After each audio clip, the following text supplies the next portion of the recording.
No one had ever taught Geraldine to read and write. They thought that because it was hard for her, that she wouldn't want to, or couldn't.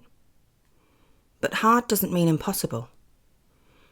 And sometimes things that are difficult are good, like learning to ride a bike, or learning to say Worcester sauce, or how to boil a soft-boiled egg. Geraldine liked all those things. She didn't remember much about school.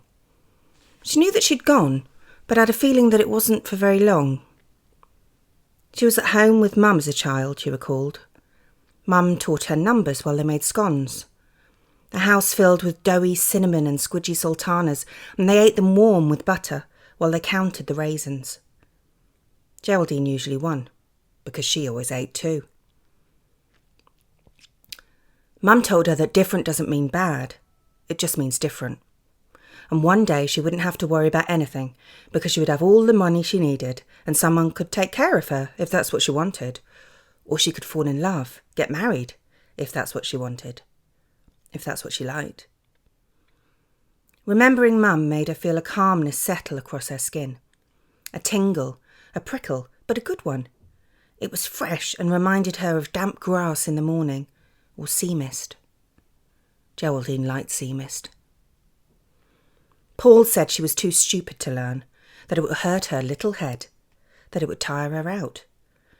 Wouldn't be good for her, would be a waste of time. So when Mum died so suddenly, so young, the lessons came to an end. He started giving her sheets to do on her own, but they were too tricky. How can you do what they want when you can't read the words? And then he gave her pictures to colour, lots and lots of pictures. She quite liked that. She remembered shading faces blue, trees yellow, the mud red, turning the sky purple. She was magical, powerful. But Paul didn't like that. Told her she'd done it wrong. So then he gave her dot-to-dot books. And then he gave her nothing. Geraldine was too old for school now. He didn't give her dot-to-dots for Christmas. It was her job to make the boiled eggs and toast, to put the can of soup in the saucepan. Make it hot, but not too hot. Don't let it burn and stick to the saucepan, you fool. Then take the plates from the table and stack the dishwasher. Carefully. Do it carefully. Paul shouted even more these days, although she tried very hard to remember to wash the white clothes on their own and to make the coffee just right, to not leave her shoes, or his shoes, in the middle of the floor. She didn't like it when he shouted. She felt it in the skin on her face, like a scold. Geraldine didn't like that. For the last couple of years, at night, Paul had been falling asleep on the sofa after too many bottles of beer. Geraldine would take the bottles and put them in the glass bin, but leave the TV on, because the change in sound, when she switched it off, could sometimes wake him, she found.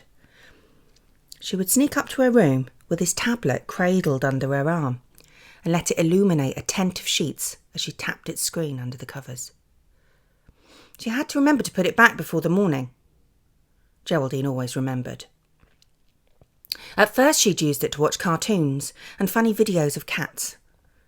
Then a few weeks later she'd started to play games. That was fun. Then one night she discovered that if you spoke into it, sometimes it spoke back. It answered her questions. Incredible.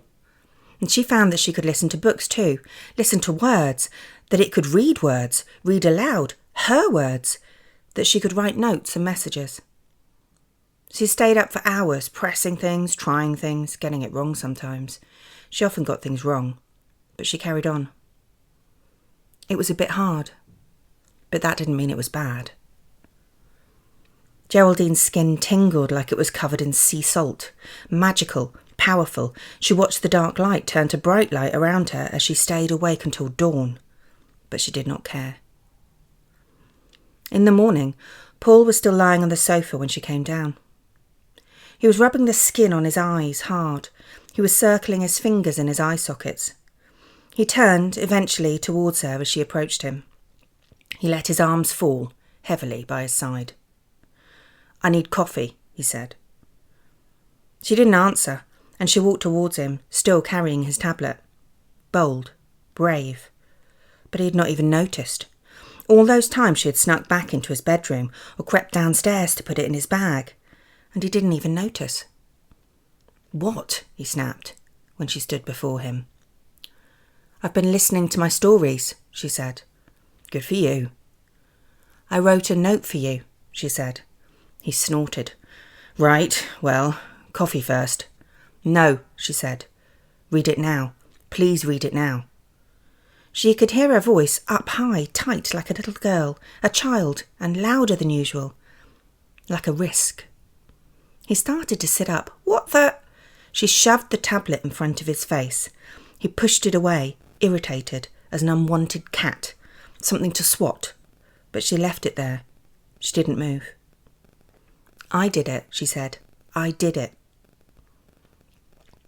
He sat up fully and rubbed his eyes again, then he snatched the tablet from her. "Very good, well done," he said, before he'd even had time to read it. But then she watched his face change as he read the words, and she watched her shape change before his eyes, and she imagined that she became Geraldine, different but good, different but powerful, as he read her note. "This is my house," it said. "Get out."